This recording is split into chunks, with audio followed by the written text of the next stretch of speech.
Praise the lord. హల్లెలూయా. దేవుని వాక్యాన్ని చదువుకుందాం. తెస్సలోనికైలకు వ్రాసిన మొదటి పత్రిక 5వ అధ్యాయము 6-7 వచనాలు ఈరోజు మన ధ్యానాంశముగా చదువుకుందాం. తెస్సలోనికైలకు వ్రాసిన మొదటి పత్రిక 5వ అధ్యాయము 6-7 వచనాలు. కావున ఇతరుల వలె నిద్రపోక మెలకువగా ఉండి మత్తులము కాకయుందుము. నిద్రపోవువారు రాత్రివేళ నిద్రపోవుదురు, మత్తుగా ఉండువారు రాత్రివేళ మత్తుగా ఉందురు. మనము పగటివారమై ఉన్నాము గనుక మత్తులమై ఉండక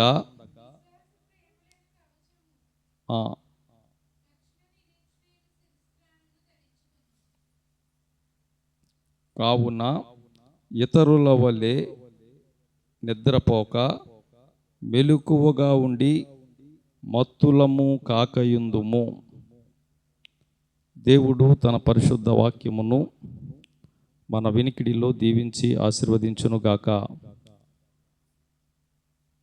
అపోస్తలుడైనటువంటి పౌలు గారు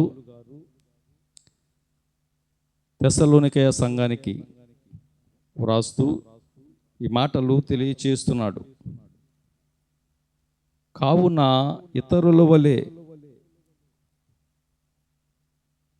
మనము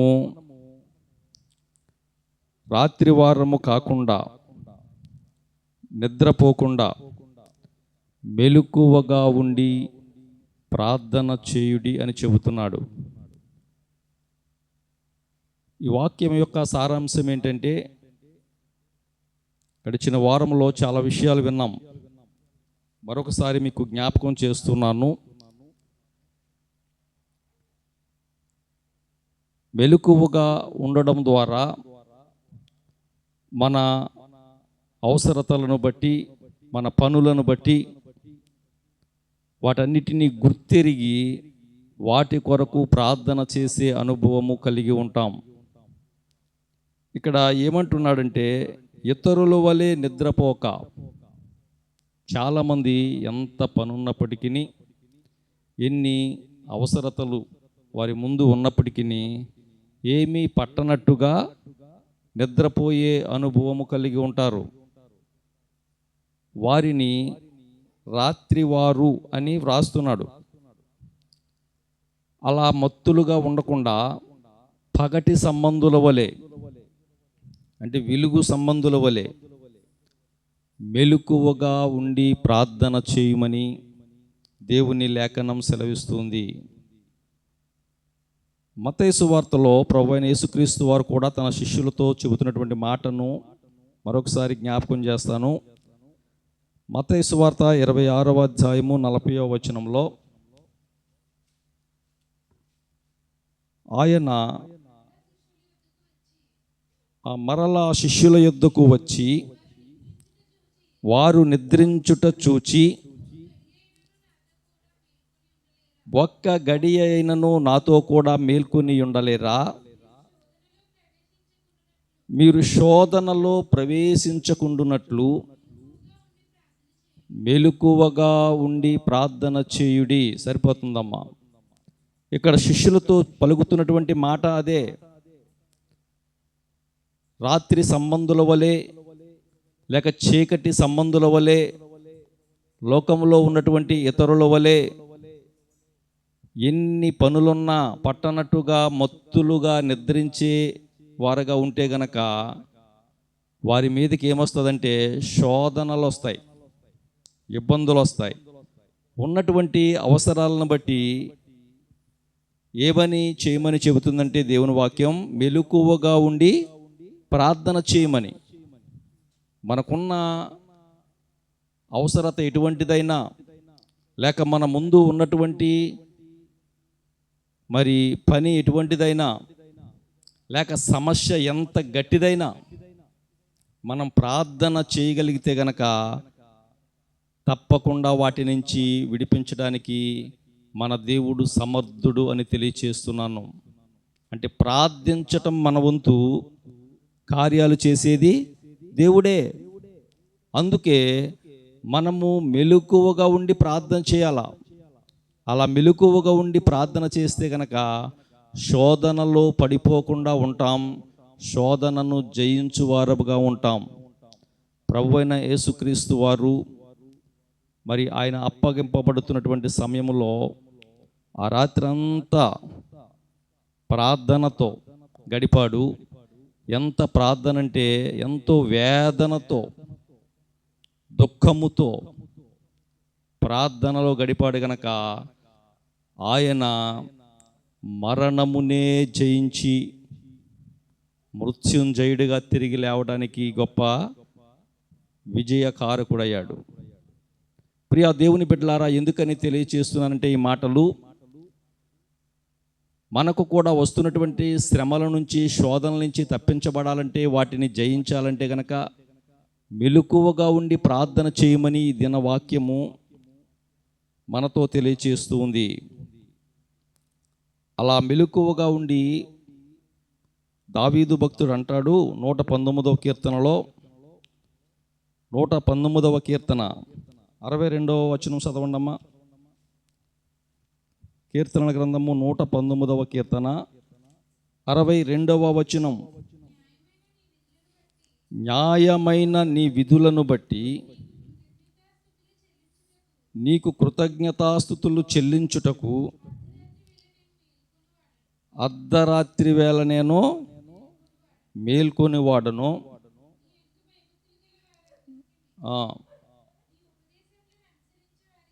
నీ ఉపదేశమును అనుసరించు వారికి నేను చెలికాడను.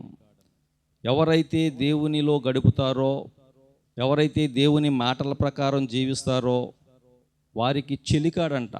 ఎవరికి చెలికాడు?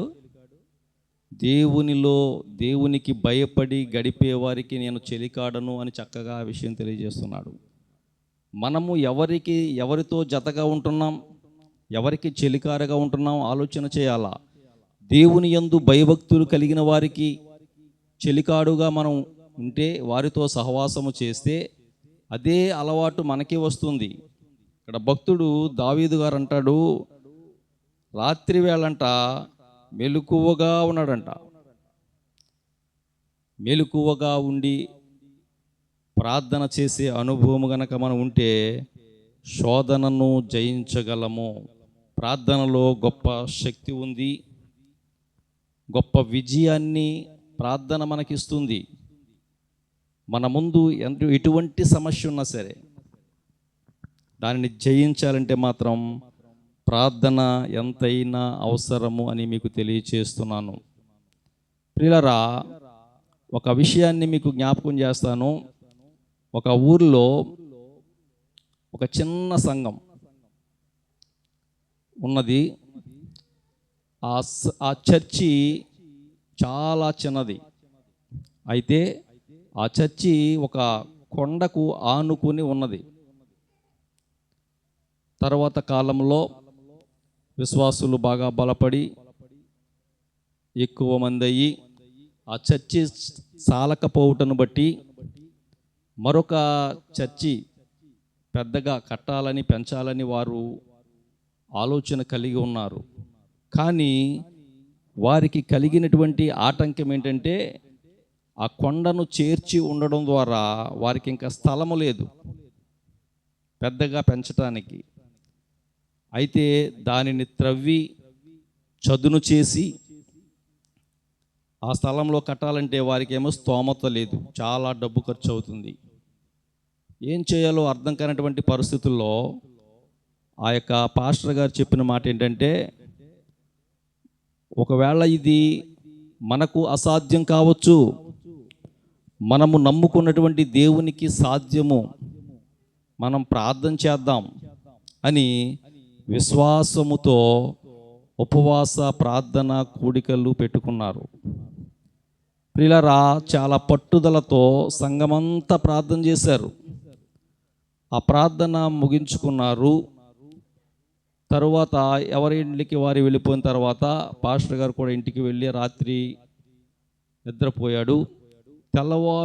తెల్లవారుజామున ఒక వ్యక్తి వచ్చి తలుపు తడుతున్నాడు. ఏంటి అని లేచి వచ్చేసరికి తాను చెప్పిన మాట ఏంటంటే, నేను ఒక బిల్డర్ని, పెద్ద కాంట్రాక్టర్ని. నేను పెద్ద అపార్ట్మెంటు మేము కడుతూ ఉంటాం. అయితే ఒక చోట అపార్ట్మెంట్స్ కట్టడానికి ఆ స్థలాన్ని పూడ్చవలసి ఉంది. అది చాలా లోతుగా గొయ్యలా ఉంది కనుక చాలా మట్టి కావాలి. అయితే మీ చర్చి దగ్గర ఉన్నటువంటి ఈ కొండను మాకు ఇస్తే దీనిని త్రవ్వి దీన్ని మీకు చక్కగా శుభ్రం చేసి చదును చేసి ఇస్తాము. ఇది మాకు ఊరికే ఇవ్వవసరం లేదు, మార్కెట్లో ధర ఎలా ఉన్నదో అలాగూ వెల మీకు చెల్లిస్తామని చెప్పారంట. ఎంత గొప్ప కార్యమండి అది. దానిని డబ్బులు పెట్టి త్రవ్వించి చదును చేయటానికి వారికి స్తోమత లేకుండా ఉన్నటువంటి సమయంలో వారు చేసిన పని ఏంటంటే దేవుని సన్నిధిలో ప్రార్థన చేశారు. ఆ ప్రార్థన దేవుడు ఆలకించి చేసినటువంటి కార్యం ఏంటంటే ఆ కొండను తీసి అక్కడ చదును చేయటం మాత్రమే కాకుండా తిరిగి డబ్బులు కూడా ఇవ్వటానికి దేవుడు సహాయం చేశాడు. దేవునికి స్తోత్రం. మన దేవునికి అసాధ్యమైనది ఏదీ లేదు. ఆయన సమస్తమును చేయగలిగినటువంటి సమర్థుడు. అయితే మనలో ఉన్నటువంటి లోపం ఏంటంటే ఆ కార్యాలను మనం పొందుకోకపోవడానికి గల కారణం ఏంటంటే మత్తులముగా, రాత్రి వారముగా, చీకటి వారముగా ప్రార్థన చేయలేనటువంటి పరిస్థితుల్లో ఉంటున్నాము కనుక మన జీవితంలో కూడా అటువంటి అద్భుత కార్యాలు పొందుకోవాలంటే మెలకువగా ఉండి ప్రార్థించే అనుభవము కావాలి. అలా నిద్రపోవుట ద్వారా మన మీదకి శోధనలు వస్తాయి. అందుకనే ప్రభువైన యేసుక్రీస్తు ద్వారా మాట పలుకుతున్నారు. ఎందుకని మెలకువగా ఉండి ప్రార్థన చేయమంటున్నాడంటే మీరు శోధనలో పడిపోకుండానట్లు. అలా ప్రార్థన చేయకుండా, మెలకువగా ఉండకుండా, రాత్రి సంబంధుల వలె మత్తులుగా ఉంటే గనక మీరు శోధనలో పడిపోవటం ఖాయం అని చెబుతున్నారు. ఎవరైతే ఆ మాటను విని మెలకువగా ఉండి ప్రార్థన చేస్తారో వారి జీవితంలో గొప్ప కార్యాలు దేవుడు చేస్తాడని దేవుని వాక్యాన్ని బట్టి మీకు తెలియజేస్తున్నాను. అయితే మెలకువగా ఉండి ప్రార్థన చేయకుండా ఉండడం ద్వారా, అంటే నిద్రలో ఉండడం ద్వారా కలిగే నష్టం ఏంటో కొన్ని విషయాలు మీకు చూపిస్తాను. న్యాయాధిపతుల గ్రంథము 16వ అధ్యాయము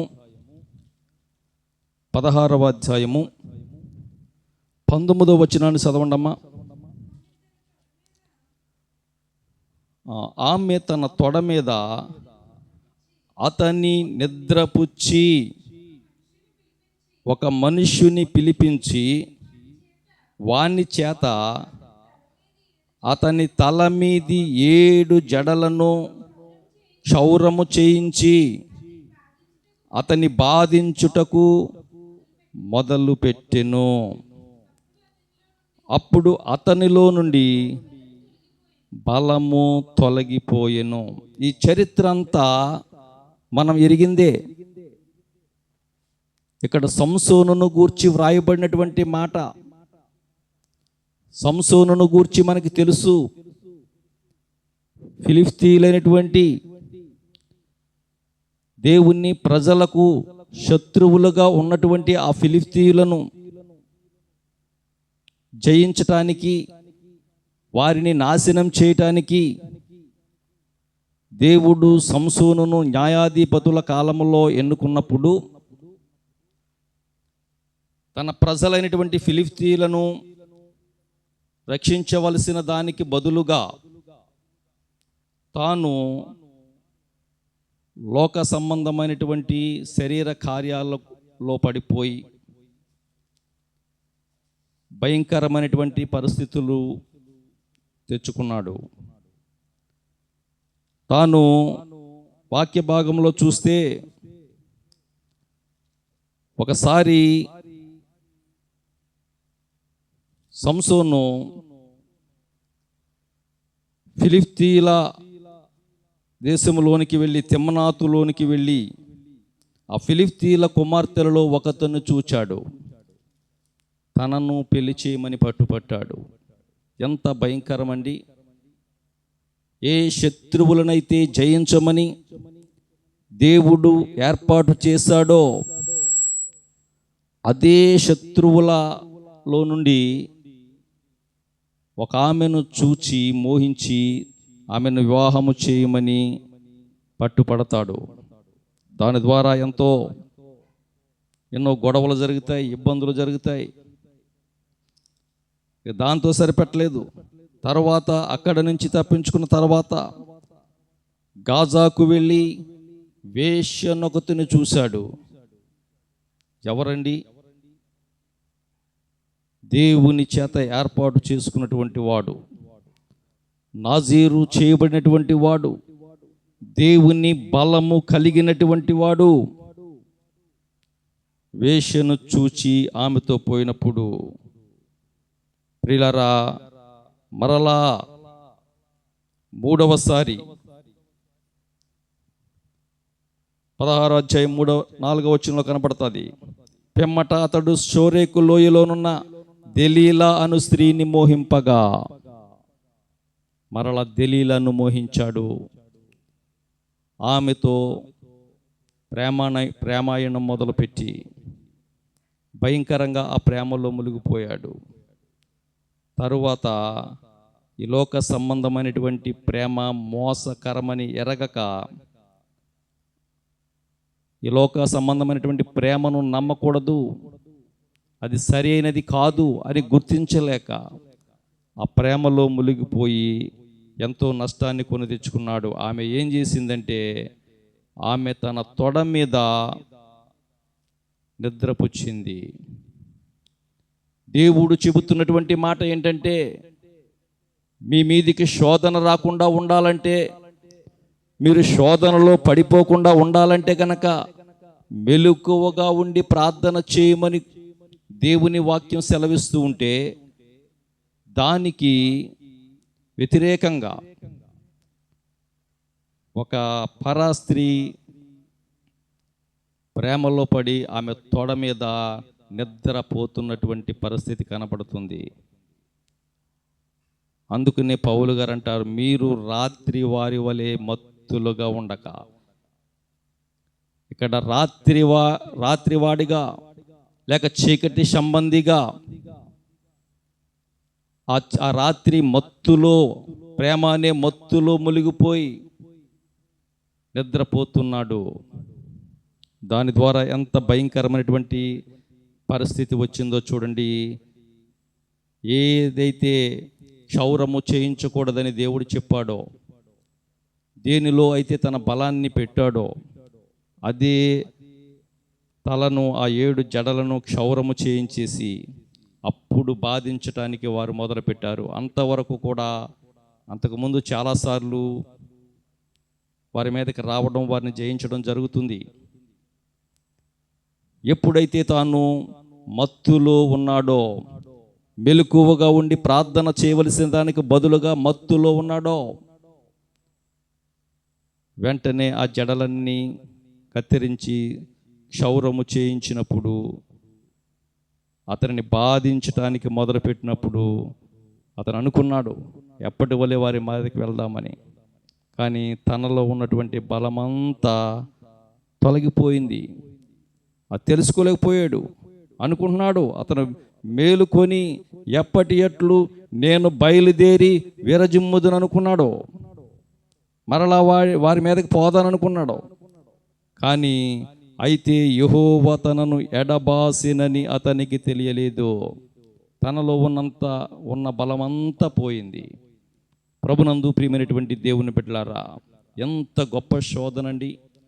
దేవుని బలాన్ని పొందుకుని సింహాన్ని సహితం చీల్చివేసినటువంటి బలము కలిగి, అటువంటి శక్తివంతుడైనటువంటి ఆ యొక్క సంసోను అంత బలహీనుడైపోయాడు. అంత మాత్రమే కాకుండా ఆ ఫిలిష్తీయులు ఏం చేశారంటే అతనిని కన్నులను ఓడదీసి 2 సంకెళ్ళ చేత బంధించాడు. ఎంత భయంకరమైన పరిస్థితి! ఎంత గొప్ప శోధన రావడానికి గల కారణం ఏంటి? మెలకువగా ఉండి ప్రార్థన చేయటానికి బదులుగా అతడు నిద్రమత్తులో ఉన్నాడు. ప్రియ సహోదరి సహోదరులారా, జాగ్రత్తగా వినండి. మన మీదకు కూడా అనేకమైనటువంటి శోధనలు ఆ యొక్క సంసోను మీదికి డెలీలా ఏ విధంగా వచ్చిందో అటువంటి శోధనలు మన మీదకు కూడా వస్తున్నప్పుడు మనము వాటిని జయించాలంటే గనక సంసోను వలె నిద్రపోతూ మత్తులుగా ఉండకుండా యేసుక్రీస్తు వారు చెప్పినట్లుగా మెలకువగా ఉండి ప్రార్థన చేయాలా. అలా మెలకువగా ఉండి ప్రార్థన చేసినప్పుడు మనము శోధనలో పడిపోకుండా ఉండడానికి అవకాశం ఉంటుంది. వాక్యం వింటున్న ప్రియ సహోదరి సహోదరులారా, మన పరిస్థితి ఎలా ఉన్నది? మెలకువగా ఉండి ప్రార్థించే అనుభవం కలిగి మనం ఉన్నామా? లేక నిద్రపోతూ నిద్రమత్తులుగా మనం ఉన్నామా? ఈ రాత్రి పరిశీలన చేసుకుందాం. ఒకవేళ అటువంటి ఈ లోకంలో రకరకాల మత్తులు కలిగి ఆ మత్తులో ఉండి ప్రార్థించలేనటువంటి స్థితిలో మనం ఉంటే గనక ప్రభువారి రాత్రి మనతో చెప్తున్నాడు, మీ మీదికి శోధన వస్తుంది. శోధనలో ప్రవేశించకుండా ఉండాలంటే మెలకువగా ఉండి ప్రార్థన చేయమని. ప్రార్థన చేద్దామా? మనకు వస్తున్నటువంటి ప్రతి సమస్యను బట్టి,